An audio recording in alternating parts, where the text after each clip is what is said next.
Hello friends, welcome to my channel super multibaggers.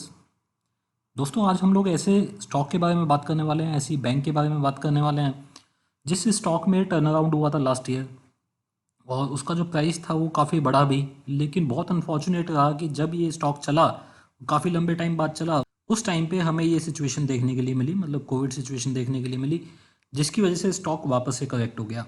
ये जो bank है ये एक बहुत ही बढ़िया बैंक है, हमेशा से क्वालिटी बैंक रही है, लेकिन इसका जो एनपीए लेवल था वो इतना ज़्यादा बढ़ गया था कि जिसकी वजह से स्टॉक लंबे टाइम तक कंसोलिडेट होता रहा। काफ़ी सारी प्रॉब्लम्स रही इस बैंक में, और उसके बाद जब चीज़ें ठीक हुई तो ये स्टॉक ने वापस से दौड़ लगाई। देखिए, लंबे टाइम से स्टॉक चला नहीं है, और अब जब चलना इसने स्टार्ट किया है तो थोड़ा सा कंसोलिडेशन इसमें कोविड की वजह से देखने के लिए मिल रहा है। लेकिन जिस तरीके का इम्प्रूवमेंट इस कंपनी ने दिखाया अपनी एसेट क्वालिटी में, या फिर अपनी लोन ग्रोथ में, या फिर अपनी इनकम में, प्रॉफिट में, वो सब बहुत ज़बरदस्त है, और उसका बेनिफिट अभी तक इस स्टॉक को मिला नहीं है। इस स्टॉक के बारे में आज हम लोग डिटेल में बात करेंगे और जानेंगे ये कौन सा स्टॉक है और किस तरीके की इम्प्रूवमेंट इस स्टॉक ने पिछले कुछ दिनों में दिखाई है, इस कंपनी ने दिखाई है, किस तरीके के इसके फाइनेंशियल नंबर्स रहे हैं, किस तरीके के रेशियोज इस कंपनी ने लगाई हैं, और साथ ही इसका जो एनपी रहा है वो किस तरीके का रहा है। ये सारी चीज़ें इस वीडियो के अंदर कवर होंगी, तो इस वीडियो को आप एंड तक जरूर देखिएगा। इससे पहले मैं स्टार्ट करूँ, आप लोगों से रिक्वेस्ट है कि अगर आपने ये चैनल अभी तक सब्सक्राइब नहीं किया है तो आप इसको सब्सक्राइब जरूर कर लीजिए, क्योंकि इस तरीके की इन्फॉर्मेटिव वीडियोस आपको अलग अलग स्टॉक के बारे में टाइम टू टाइम इस चैनल के ऊपर मिलती रहती है। तो दोस्तों, स्टार्ट करते हैं। देखिए, ये जो बैंक है इसका नाम है आईसीआईसीआई बैंक। आईसीआईसीआई बैंक आप बहुत लंबे टाइम से आप शायद ट्रैक कर रहे होंगे, और बहुत सारे लोग मानते थे कि ये काफ़ी स्लो बैंक है, चलता नहीं है। उसकी जो वजह थी, देखिए, इस कंपनी की एसेट क्वालिटी काफ़ी ख़राब थी। एक टाइम था 2016 की, अगर मैं बात करूं, जब बहुत सारी प्रॉब्लम्स इस कंपनी के अंदर आई थी, बहुत सारे एनपीएस निकल के आए थे। उस टाइम पे जो इस कंपनी का ग्रॉस एनपीए था वो 14% के आसपास पहुंच गया था। मतलब प्राइवेट बैंक में ग्रॉस एनपीए 14% होना बहुत ही बड़ी बात है, बहुत ख़राब चीज़ है। हमने सरकारी बैंक में ये देखा है कि 15-16% तक भी जो ग्रॉस एनपीए है वो चला जाता है, लेकिन प्राइवेट बैंक में ऐसा नहीं होता, क्योंकि उनका जो मैनेजमेंट होता है वो इस चीज़ को अलाउ नहीं करता, और वो जितने भी लोन देते हैं वो प्रॉपरली सिक्योर्ड होते हैं, सारी चीज़ें देख समझ के, पूरा ड्यू डिलिजेंस करके ये कंपनीज लोन देती हैं। लेकिन उसके बाद भी 14% का ग्रॉस एनपीए इस कंपनी का था 2016 में, जो कि वहाँ से काफ़ी इम्प्रूव हुआ है। अभी मैं आपको दिखाता हूँ। इससे पहले हम एनपीए पे जाएं। देखिए, कुछ इंपॉर्टेंट चीज़ें जान लेते हैं। फोर्थ क्वार्टर के इस कंपनी के नंबर आ चुके हैं। इस कंपनी ने अपने फोर्थ क्वार्टर के नंबर में बोला है कि ये कुछ फंड रेजिंग करने वाले हैं। ये बहुत इंपॉर्टेंट चीज़ है इस कंपनी के लिए, क्योंकि अगर कोई बैंक को आगे लोन देना होता है तो उसको पहले फंड रेजिंग करनी होती है, और इस टाइम पे कंपनीज को, स्पेशली बैंक्स को, पैसा मिलना मुश्किल है। उस टाइम पे ये कंपनी 250 बिलियन इंडियन रुपीज़, मतलब 25,000 करोड़ के आसपास का जो अमाउंट है वो एनसीडी के थ्रू जुटाएगी इंडिया में। साथ ही 3 बिलियन यूएस डॉलर, मतलब अगेन 22,000 23,000 करोड़ के आसपास का जो अमाउंट है वो बाहर से लेगी। देखिए, जो पैसा बाहर से लेती हैं बैंक, उनका जो कॉस्ट होती है वो काफ़ी कम होती है, जो कॉस्ट टू कैपिटल होती है वो काफ़ी कम होती है। और अगर कंपनी बाहर जाती है लोन लेने के लिए, तो वो लोन स्पेशली बैंक के लिए काफ़ी फ़ायदेमंद होता है, क्योंकि ये पैसा लेके बाहर से आगे इंडिया के अंदर लैंड करेंगी, जहाँ पे इनको बेटर रेट मिलता है। अगर मैं इस टाइम पे कॉस्ट की बात करूँ, देखिए, बेस्ट इन क्लास है इस कंपनी का। जो कॉस्ट ऑफ फंड्स है वो 5% से नीचे है। एचडीएफसी बैंक में देखा 5% से नीचे है, या फिर हम अगर कोटक महिंद्रा बैंक में देखें वहाँ पे भी 5% के आसपास है। तो बेस्ट इन क्लास है जो कॉस्ट ऑफ फंड्स है इस कंपनी का। जिस तरीके से अभी ये पैसा जुटाने वाले हैं वो भी काफ़ी अच्छा रहेगा इस कंपनी के लिए, क्योंकि जैसे ये सिचुएशन थोड़ी ठीक होगी, वापस से पैसे की काफ़ी रिक्वायरमेंट पड़ने वाली है। 26% का Y O Y, year on year basis पे इस कंपनी का जो प्रॉफिट है वो जंप किया है। 1221 करोड़ का प्रॉफिट इस कंपनी ने लगाया, जबकि लास्ट ईयर 970 करोड़ का था। ऑपरेटिंग प्रॉफिट अगर आप देखेंगे, वहाँ पे 18.5% की ग्रोथ इस कंपनी ने दिखाई है। 7,400 करोड़ के आसपास का इस कंपनी का ऑपरेटिंग प्रॉफिट आया है। इस कंपनी ने कोविड के लिए प्रोविजनिंग की है, काफ़ी बड़ी प्रोविजनिंग की है। देखिए, 2,725 करोड़ के आसपास इस कंपनी ने प्रोविजनिंग करके रखी है। ये भी एक, देखिए, बहुत इंपॉर्टेंट चीज़ है कि बैंक के अंदर प्रोविजनिंग कितनी है। इस कंपनी ने पहले भी काफ़ी ज़्यादा प्रोविज़न किए हुए थे, और अभी भी इसकी अगर आप पीसीआर देखोगे, प्रोविज़न कवरेज रेशियो अगर आप देखोगे, 76% के आसपास है। मतलब ज़्यादातर जो स्ट्रेस लोन है या फिर जहाँ पे प्रॉब्लम आ सकती है वो सारी ऑलरेडी कवर्ड है इस कंपनी की बैलेंस शीट के अंदर। मतलब ज़्यादातर कवर्ड है, सारी तो कोई भी कंपनी नहीं कर सकती, लेकिन ज़्यादातर कवर्ड है। नेट इंटरेस्ट इनकम इस कंपनी की देखोगे 17% से ज़्यादा की बढ़ोतरी यहाँ पे ईयर ऑन ईयर बेसिस पे इस कंपनी ने दिखाई है नेट इंटरेस्ट इनकम के अंदर, जो कि मेन इनकम होती है किसी भी बैंक के लिए। 10% की लोन ग्रोथ दिखाई है इसने, और 18% का इस कंपनी ने डिपॉजिट के अंदर ग्रोथ दिखाई है। डोमेस्टिक लोन देखें तो वहाँ पे करीब 13% की ग्रोथ, और अगर रिटेल लोन देखें तो वहाँ पे भी करीब 15.5% की लोन ग्रोथ इस कंपनी ने दिखाई है। कितना परसेंटेज इसका रिटेल में है, कितना कॉर्पोरेट में है, वो मैं आपको अभी दिखाता हूँ। कॉस्ट ऑफ फंड्स आप देखिए, कॉस्ट ऑफ फंड्स जैसे मैंने बताया 5% से नीचे है इस कंपनी के, जो कि अच्छी बैंकों में देखने के लिए मिलता है, क्योंकि जो लोन यहाँ पे इंडिया में लैंड होता है वो 8% के आसपास होता है। ज़्यादातर लोन 7.5-8% मिनिमम होता है। तो 2.5-3% के आसपास का मार्जिन ये कंपनी को मिलता है, जो कि अच्छा मार्जिन माना जा सकता है। इस कंपनी के देखिए 5,324 ब्रांचेज हैं, 15,688 एटीएम्स हैं। पूरी इंडिया के अंदर ये कंपनी काम करती है। इंडिया के बाहर भी इस कंपनी के बहुत सारे रिप्रेजेंटेशन ऑफिस हैं। देखिए 12% की ग्रोथ दिखाई है इसने कासा डिपॉजिट में, 28% से ज़्यादा की ग्रोथ इसने टर्म डिपॉजिट के अंदर दिखाई है, जो कि इसने 31 मार्च 2020 को लगाया। तो बहुत ही अच्छे रिजल्ट आए हैं, बहुत पॉजिटिव रिजल्ट माने जा सकते हैं लास्ट ईयर के। ये बात सच है कि ये मार्च तक के रिजल्ट है, और मार्च के बाद जो अभी होगा वो सारी बैंकों के लिए बहुत ख़राब हो सकता है। लेकिन उसकी वजह से जो स्टॉक प्राइस है वो ऑलरेडी हाफ हो चुके हैं, आधे हो चुके हैं इन बैंकों के।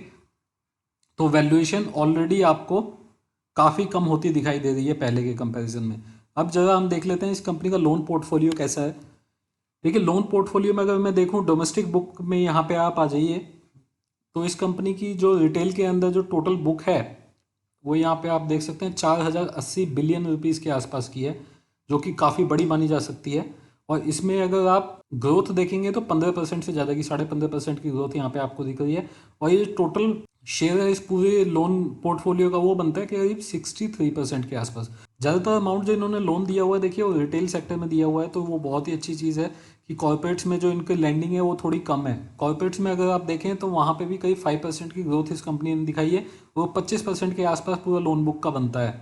एसएमई अगर आप देखेंगे, जो small and medium scale industry है, वहाँ पे भी करीब 3.5% लैंडिंग इस कंपनी ने की है।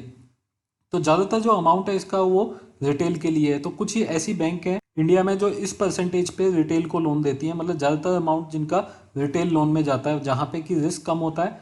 अभी हालांकि इस पर्टिकुलर सिचुएशन में जो रिटेल का जो पार्ट है वो थोड़ा ज़्यादा रिस्की हो गया है, क्योंकि लोगों की जॉब जा रही है या फिर अनएम्प्लॉयमेंट बढ़ेगा, तो वहाँ पे थोड़ा सा प्रॉब्लम इस कंपनी को आ सकती है, जिसकी वजह से इस कंपनी का जो स्टॉक है वो गिर चुका है। अब देखिए इस कंपनी का आज की डेट में स्टॉक प्राइस देखेंगे, आज तो ये काफ़ी बड़ा है, आज 2.5-3% बढ़ा है। कल भी ये जो स्टॉक है करीब 7-8% बढ़ा था, 326 का 327 के आसपास ये स्टॉक चल रहा है।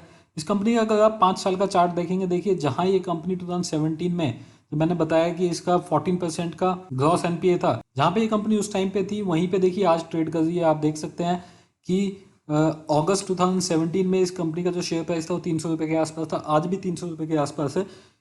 जितना बेनिफिट हुआ है इस स्टॉक में, जैसे मैंने बताया कंपनी का टर्न अराउंड हुआ है पिछले 1-2 साल में, जितना बेनिफिट इस कंपनी को हुआ था सब ऑलरेडी गवा चुके हैं। हो सकता है यहाँ से 3 महीने, 4 महीने या 6 महीने स्टॉक और नीचे रहे या इसी लेवल पे रहे, लेकिन जब ये स्टॉक चलेगा तो अपना जो पुरानी वैल्यू है उसको वापस से रीगेन करेगा, जो कि 550 से ऊपर की थी। और उसके अलावा फर्दर ग्रोथ होगी इस कंपनी में, तो ये स्टॉक काफ़ी ऊपर जा सकता है। मतलब यहाँ से डबल होने का, 100% रिटर्न देने का ये स्टॉक दमखम रखता है अगले 1.5 से 2 साल के अंदर। अब इस कंपनी की इनकम देख लेते हैं। देखिए प्रॉफिट एंड लॉस स्टेटमेंट में अगर आप देखेंगे, नेट इंटरेस्ट इनकम इस कंपनी की Q4 के अंदर अगर आप देखेंगे तो काफ़ी बढ़ते हुए लास्ट ईयर के कंपैरिजन में Q4 20 में अगर आप देखेंगे नेट इंटरेस्ट इनकम 40.3 बिलियन के आसपास रही है, जबकि लास्ट ईयर ये 34 बिलियन थी।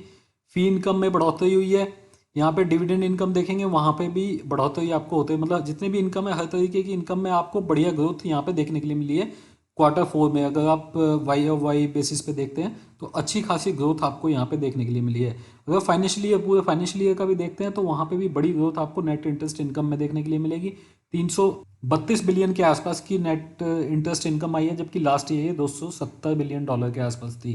तो लास्ट ईयर से भी काफ़ी अच्छा परफॉर्मेंस इस कंपनी ने दिखाया है। उसके बाद चलिए आप की रेशियोज पे देखिए। ये अगर आप बैंकों को देख रहे हैं, बैंकों के स्टॉक को अगर आप एनालाइज कर रहे हैं, तो आपको रेशियोज देखनी बहुत इंपॉर्टेंट हो जाती है।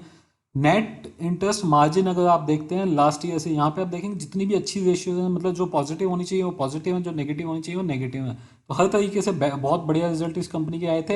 हालांकि स्टॉक वापस से चला नहीं है क्योंकि प्रोविजनिंग काफ़ी हो गई थी। नेट इंटरेस्ट मार्जिन देखेंगे 3.87 रहा इस कंपनी का, लास्ट ईयर आप देखेंगे 3.72%। कॉस्ट टू इनकम, यहाँ पे भी कॉस्ट टू इनकम भी घटते हुए दिखाई दी है आपको, 44.5 से यहाँ पे 43.9 हो गई है।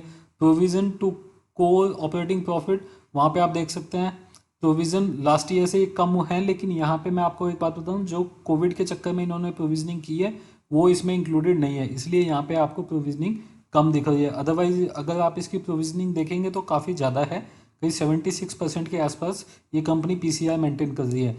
फिर उसके बाद आप प्रोविजन एवरेज एडवांसेस देखेंगे तो वहाँ 3.92 के अगेंस्ट 2.06 आया है। रिटर्न ऑन एवरेज एसेट देखते हैं अगर आप, तो वो बढ़ते हुए 0.43 से लेके 0.49%।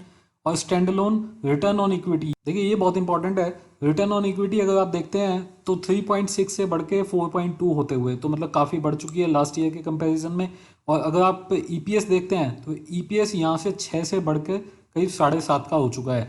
ये भी माना जा रहा है कि ये कंपनी करीब 20 रुपये के आसपास का ईपीएस लगा देगी फाइनेंशियल ईयर 22 तक। मतलब अगले 2 साल में इस कंपनी का जो ईपीएस है वो काफ़ी बढ़ सकता है। अगर 22 का तो ये एस्टिमेटेड है, मतलब प्रोजेक्टेड है। अगर मैं बोलूँ यहाँ से सिर्फ 15 का ईपीएस भी आएगा इस कंपनी को, और ये इंडस्ट्री पी पे ये कंपनी काम करेगी, तो भी स्टॉक प्राइस यहाँ से कम 2-2.5 गुना यहाँ से होना चाहिए।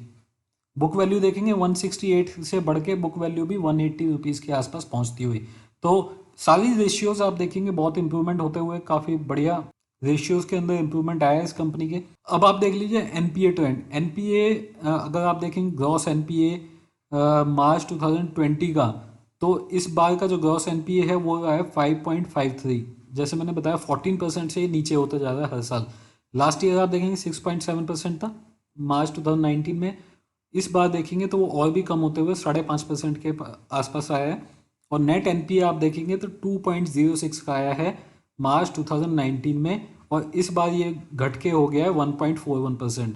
कंपनी की उम्मीद है कि अगले 1 से 1.5 साल के अंदर ये जो नेट एनपीए है इसको 1% से नीचे लेके जाएगी ये कंपनी।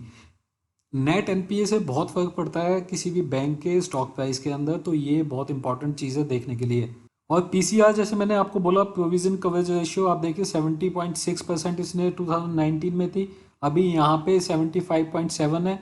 मतलब अभी भी करीब 76 के आसपास इस कंपनी की पीसीआर है। तो दोस्तों ये जितनी भी चीज़ें हैं पिछले 1 साल में इतनी इंप्रूवमेंट इस कंपनी में हो चुकी है, उसका बेनिफिट भी इस स्टॉक को मिला था। 550 इसने क्रॉस किया, तो उम्मीदें तो लगाई जा रही थी कि ये स्टॉक वापस से 700 750 के आसपास जा सकता है, लेकिन ऐसा हुआ नहीं।